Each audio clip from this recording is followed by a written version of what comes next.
Pandas.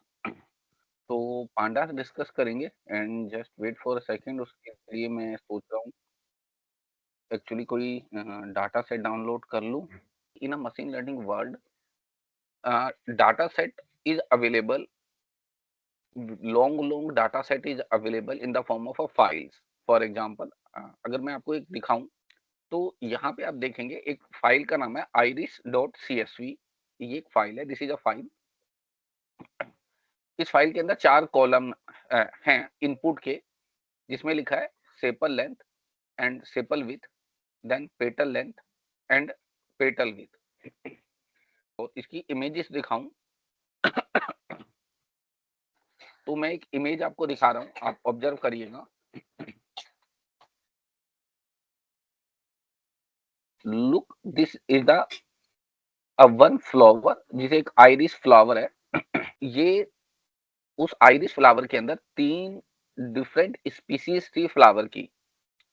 One one name is versicolor, then setosa is one, and then iris virginica. देखिए ये तीनों एक ही फ्लावर के इमेज हैं, बट स्पीसीज अलग अलग है। ठीक है, बात समझ आ गई?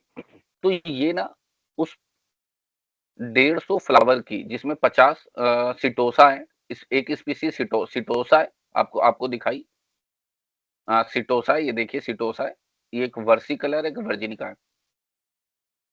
तो 50 वर्सिकलर फ्लावर की, 50 सिटोसा के स्पीसीज की और 50 वर्जिनिका स्पीसीज की sepal length and sepal width और पेटल लेंथ और पेटल विड्थ, यानी पत्तियों की लंबाई और चौड़ाई का डाटा बना के एक फाइल में स्टोर कर दिया। बात समझ आ गई? और वो डाटा कहाँ है? वो डाटा एक ये लिखा हुआ है आपके सामने। ये वो बताता है कि अगर किसी फ्लावर का लेंथ, सेपल लेंथ 5.1 है और विड्थ 3.5 है और पेटल लेंथ 1.4 है और पेटल विड्थ 0.2 है, तो वो फ्लावर एक्चुअल में एक सिटोसा है। बात समझ आ गई? ऐसे ही उसके बाद उन्होंने 50 के बाद 50 वर्सी कलर के सैंपल दिए कि 7 ये है, 3.2 ये है, 4.7 ये है, 1.4 ये है, तो ये बढ़िया वर्सी कलर हुआ। और इसी तरीके से आप देखेंगे लास्ट में ये डाटा दिया हुआ है जो एक वर्जिनिका का है। तो अब हमें क्या करना होता है, इस डाटा सेट के ऊपर लोग क्या करते हैं, इस डाटा सेट के ऊपर अपना मशीन लर्निंग का एक मॉडल क्रिएट करते हैं, यानी एक मशीन लर्निंग का सिस्टम क्रिएट करते हैं।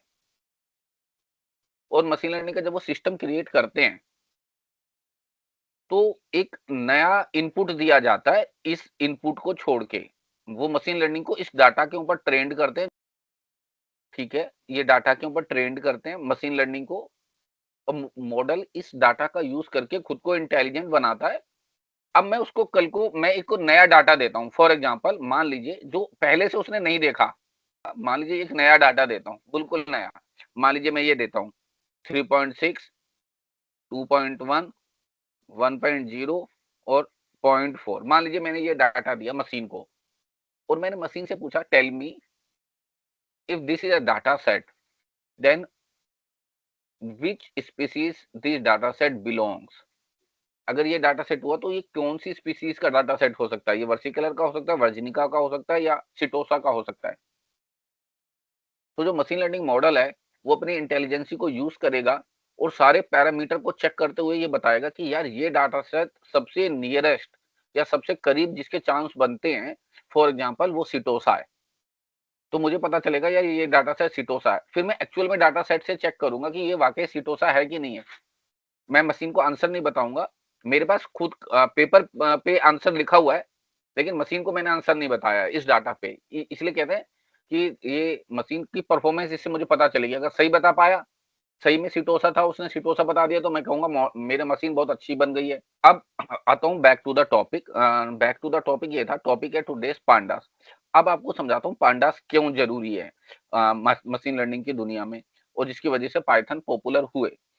ठीक, तो आप हम्म, देख रहे हैं कि जो जो डाटा सेट है एक्चुअल में वो ऐसे कॉलम, रो और कॉलम की फॉर्म में ही आता है। मैं आपको डाटा सेट दिखाता हूँ एक्चुअल में जो मैंने डाउनलोड किया है।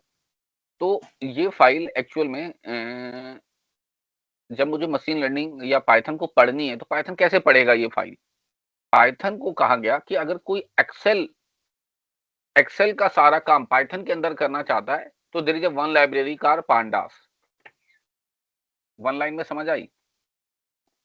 यानी कि जब आपको टेबुलर फॉर्म का डाटा रीड करना है, टेबुलर फॉर्म का मतलब जो टेबल की फॉर्म में बना हो, जैसे कि एक्सेल में बना होता है, रो और कॉलम्स का, और उसके ऊपर एनालिसिस करना हो, तो ये पाइथन नहीं कर सकता है। पाइथन के पास खुद ऐसा सपोर्ट नहीं है। तो एक लाइब्रेरी बनाई किसी और ऑर्गेनाइजेशन ने, उसने कहा पांडास हमारे लिए, मतलब आपके लिए ये डाटा सेट रीड करेगा।